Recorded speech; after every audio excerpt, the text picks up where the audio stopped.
याच्यामध्ये या मुलीची काही तक्रार होती.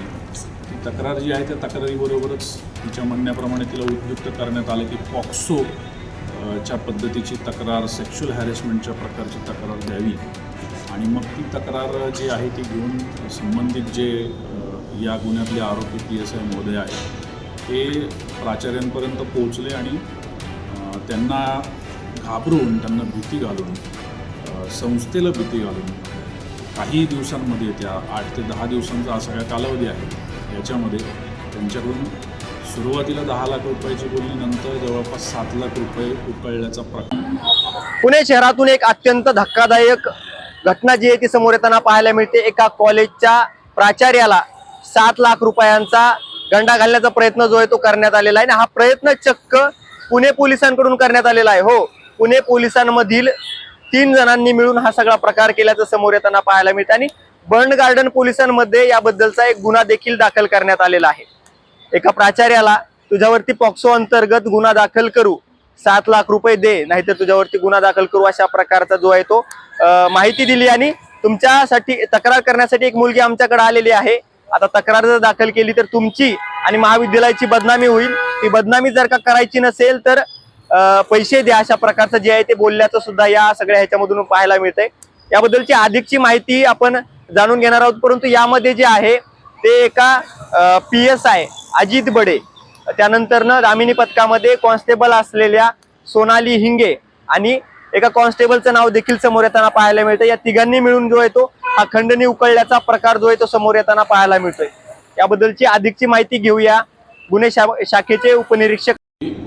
या 3 म्हणजे PSI आहेत बडे म्हणून, नंतर एक रील स्टार तुमची लेडी कॉन्स्टेबल ज्याला लेडी सिंग म्हणून बॅट टूच गुड चांगलं काम पण केलं होतं, पण तेच सगळे ह्या एक्सोट्रेशनच्या गुन्ह्यात अडकलेले आहेत. गुन्हा दाखल केला आहे. नेमकं काय प्रकार आहे?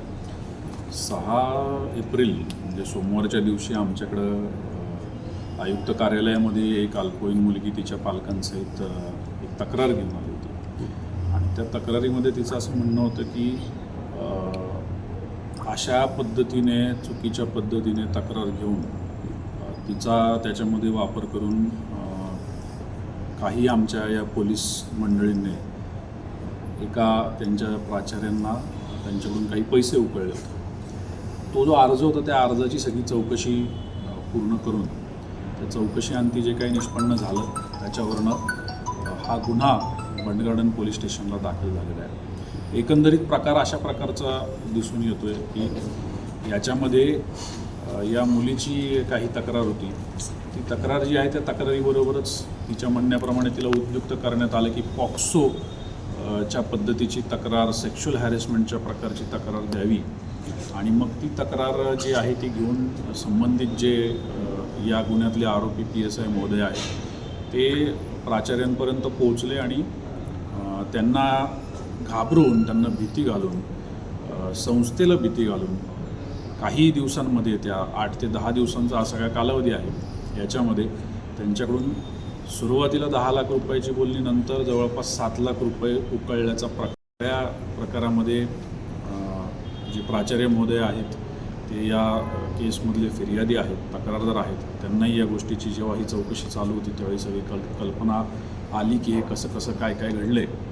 त्यांनी या सगळ्या गोष्टी ज्या आहेत त्या गोष्टींबाबत दुजोरा दिला. आणि पीडित महिलेने सुद्धा तिच्याबरोबर ज्या घडलेल्या घटना आहेत त्या गोष्टींची वाच्यता करत असताना पोलीस तपास करत असणाऱ्या, पोलीस चौकशी करत असणाऱ्या टीमला ही सगळी माहिती दिली. आणि तिच्या माहितीप्रमाणे ते पैसे वाटून घेण्यात आले होते. आणि त्यानंतर तिला या सगळ्या गोष्टीबाबत भीती असेल किंवा या गोष्टीबाबत काही आमिष दाखवण्यात आली, कॉलेजच्या ॲडमिशनबाबत सांगण्यात आलं.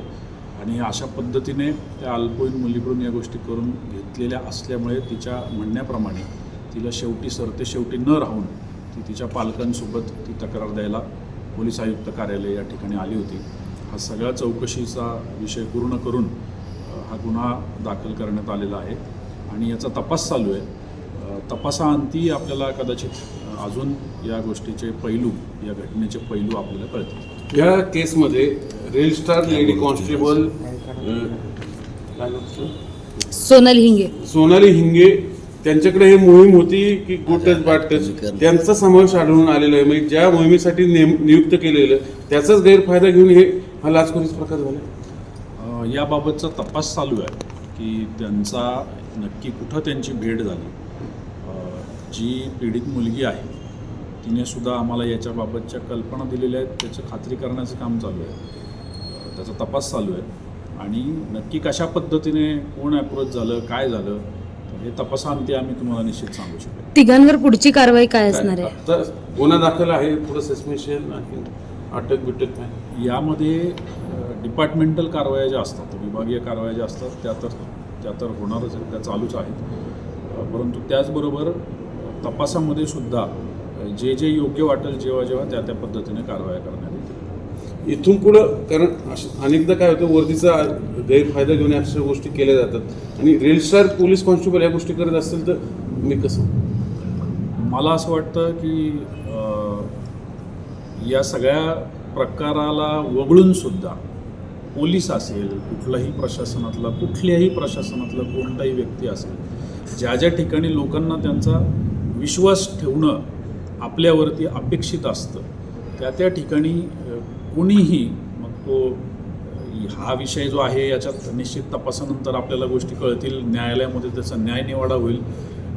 परंतु तो अधिकारी असू द्या, तो कर्मचारी असू द्या, तो अंमलदार असू द्या, तो कोणीही असू द्या, विश्वासघात आलेल्या व्यक्तीचा, मदतीसाठी आलेल्या व्यक्तीचा न करणं, समाजाचं न करणं, त्याच्यासाठी आपण बांधील आहोत, आपण कटिबद्ध आहोत, आपण त्याची शपथ घेतलेली आणि त्याचंच अनुपालन आपण केलं पाहिजे, एवढंच मला सांगायचं. वाघोलीत देखील अशीच एक घटना आहे. 2 तरुण तरुणींना सेक्स रॅकेटमध्ये अडकवतो म्हणून त्यांच्याकडनं पण त्यांचे व्हिडिओ काढण्यात आले, त्यांच्याकडनं पण पैशाची मागणी करण्यात आली आहे. वाघोलीच्या प्रकाराबाबत अगदी प्रामाणिकपणे सांगायचं तर मी काही अंशी अनभिन्न आहे.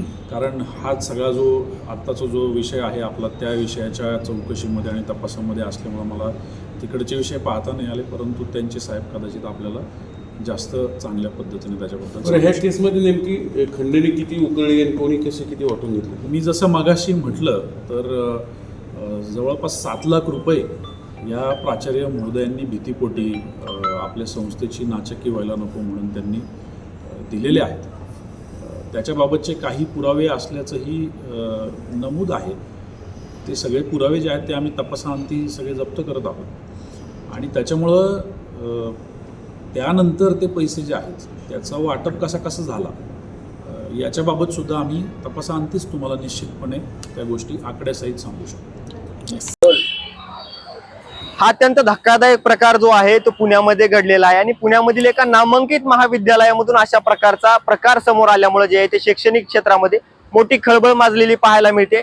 खरं तर पोलिसच जेव्हा अशा प्रकारचे गुन्हे करू लागतात, खंडणी वसूल करू लागतात, त्यावेळेस कायदा रक्षण करण्यासाठी, कायद्याची अंमलबजावणी करण्यासाठी पोलिसांची निर्मिती झालेली आहे. पोलिसांची जी आहे ती शिफारस करण्यात आली होती की अशा प्रकारचे गुन्हे करण्यासाठी पोलिसांची शिफारस करण्यात आली होती. अशा प्रकारचा एक सवाल जो आहे तो सामान्य नागरिक जे आहे ते उपस्थित करताना पाहायला मिळतात. परंतु सध्या जे शैक्षणिक क्षेत्रामध्ये अशा प्रकारचं वातावरण निर्माण झाल्यामुळे जे आहे ते भीतीचं वातावरण विद्यार्थ्यांमध्ये असेल किंवा इतर क्षेत्रामध्ये आपल्याला पाहायला मिळत आहे. या गुन्ह्याबद्दल, या घटनेबद्दल तुम्हाला काय वाटतं कमेंट करून नक्की कळवा आणि अशाच महत्त्वपूर्ण बातम्यांसाठी आणि अपडेटसाठी पाहत राहा नवराष्ट्र. नवराष्ट्रसाठी निखिल सुक्रे, पुणे.